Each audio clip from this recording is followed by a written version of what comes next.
This video is sponsored by Squarespace. Stick around to the end to see how you can save 10% off of your first purchase of a website or domain. The playoffs so far have been pretty good. It's hard to compare them to playoffs of the past because we only have really one round and a couple of games of round two to compare it to, but so far, not terrible. However, I would argue it's really only been just okay so far. And the reason things have felt rather mediocre is not necessarily that we've just had middle of the ground stuff everywhere, but rather there's been some highs and lows. So in today's video, with my nature being to focus on the negative and the fact that my regular season biggest disappointments video outperformed my biggest pleasant surprises video by a large margin, let's talk about the biggest disappointments of the 2022 postseason so far.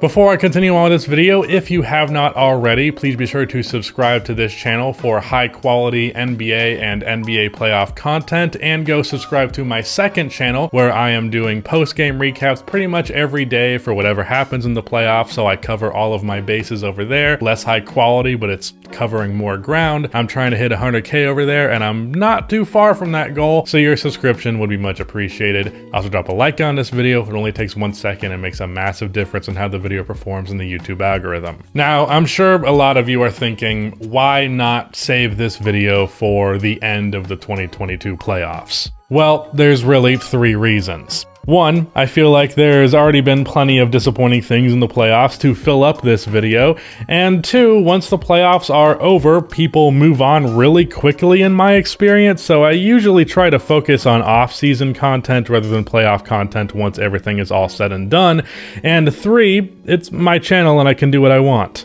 With that said, like with the regular season disappointments video, let's go ahead and get the obvious stuff out of the way, although for the playoffs there's really only one obvious thing, and that of course is injuries. Injuries have had a large impact on the outcome of basically every playoff series ever, and no one really wants to see that, but it is an inevitable part of the game. Not only does it suck as a fan of the team who is missing a star level player or a really key role player, but it's also annoying as hell as a fan of the opposing team to hear that your team's success is immediately invalid because some player on that team didn't play. Hell, I felt that in just one game this year as a fan of a playoff team when the Chicago Bulls beat the Bucks in Game 2. It was all about the fact that Chris Middleton got hurt, so doesn't count. I can only imagine what fans of teams that actually win a series are going to feel. Injuries suck for the baseline reason of injuries sucking, but they also suck for how they affect narratives and the level of credit that teams are given for their success. The discourse around injuries can almost be as annoying as the injuries themselves. But speaking of the discourse, my, has it been especially shitty this year. Luka carries a game offensively and then gets exhausted as a result, so the Suns proceed to target him on defense, and now he's the worst defender in the world, and there are people saying Devin Booker is better than him. No, I am not kidding about that. DeMar DeRozan gets double teamed while the paint is packed to the fullest degree possible, and he's to blame even though the rest of the team wasn't hitting their open three-pointers to spread out that defense. Hell, even I, as the resident Kevin Durant hater, some of y'all are acting like he can't be a #1 option on a good team, like he hasn't done that his entire fucking career. It's really, really weird. But really the main thing that has been bothering me is the moral posturing around dirty plays and free throw attempts. Recently in the Warriors-Grizzlies series, Dillon Brooks injured Gary Payton and rightfully got thrown out, and then a bunch of Warriors fans started acting like the entire Grizzlies roster is dirty, and now winning this series is about morals.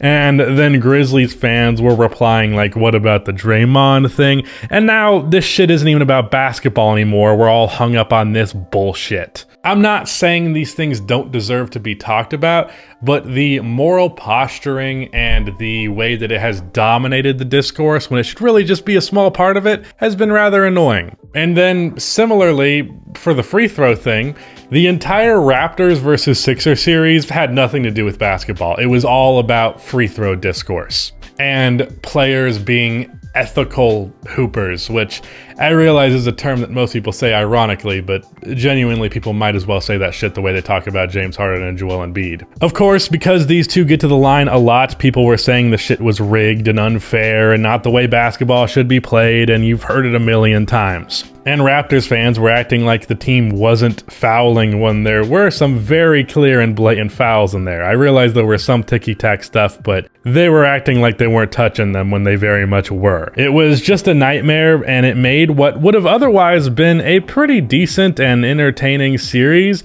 damn near impossible to enjoy because of the shit people were saying about it. Now, one thing I will complain about officiating-wise is the idea of letting them play that we typically expect in the playoffs. Haven't really felt that. It's felt about the same as the regular season. I don't think playoff basketball has been allowed to be as physical as it should be. Now, there's a very clear line, and it is that line that prevents this opinion from being hypocritical for me just having complained about people's foul complaints. But there is some ticky-tack shit that we all know can be avoided, and that's true in just about every series so far. And probably the biggest source of disappointment has been the lack of close series that we have gotten so far, and really close games on top of that.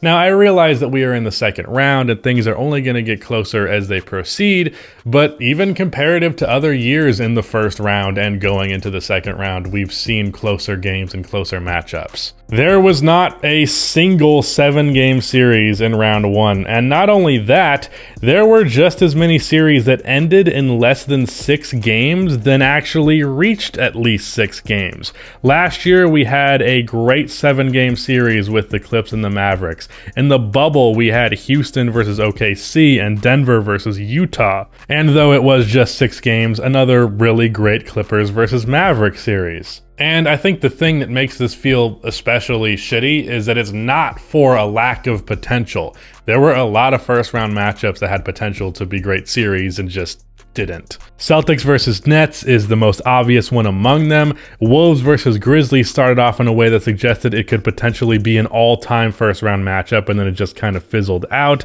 Sixers versus Raptors. The Raptors actually did make it more interesting, but it started off 3-0. And even second-round-wise, it kind of feels like the Suns have this Mav series under control. The game is currently being played as I'm recording this video, so hopefully that doesn't age poorly. And though the Grizzlies did win game 2, it definitely feels like the Warriors have this series. And even within the series themselves, there haven't been a lot of close games. I went back and counted, and among the 53 playoff games that have been played so far, only 16 of them have been won by 5 points or less, meaning just 30% of these games have been really close. So I'm really hoping we get a great series out of the second round, or the conference finals and finals can make up for it, because thus far we just haven't gotten too many exciting matchups or games. Back to some fan behavior stuff. This is easily the thing that has bothered me the most throughout this entire thing. People getting mad at players for celebrating and enjoying themselves and being confident. It's getting ridiculous. Ja Morant has caught a ton of heat for dancing on the court and saying shit on Twitter. The Suns, anytime a player on that team breathes, gets a bunch of hate, which I really don't understand. I don't know what it is, but a lot of NBA fans don't even seem to like the NBA, like at all. Like they just exist in the space to bitch about it. I keep seeing the notion that the Suns need to be humbled. No, the fuck they do not. These are a bunch of guys who get paid millions of dollars to put a ball in a hoop. It is not that serious, and the genuine hatred and vitriol I see from people honestly depresses me quite a bit. I don't know why you are watching NBA basketball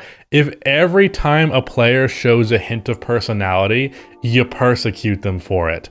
Piss off with that shit. Anyways, on that happy note, let me send you off with something a little bit brighter. Before I let you go, I want to talk about today's sponsor, Squarespace. Chances are, if you have been on YouTube long enough, you have heard of Squarespace, and that is for good reason. Squarespace is a great way to create your own website, whether you are using it to market your own business, where you can use Squarespace's extensions, which help you manage inventory, products, bookkeeping, and shipping around the globe, or using it to create a community with features including comments, replies, and likes. You can create blogs and categorize, schedule, and share your posts on different social media platforms. Through Squarespace, you can connect with your audience and generate generate revenue through gated members-only content, manage your members, send email communications, and leverage audience insights, all in one easy-to-use platform. Go to squarespace.com for a free trial, and when you're ready to launch, go to squarespace.com/rustybuckets to save 10% off of your first purchase of a website or domain.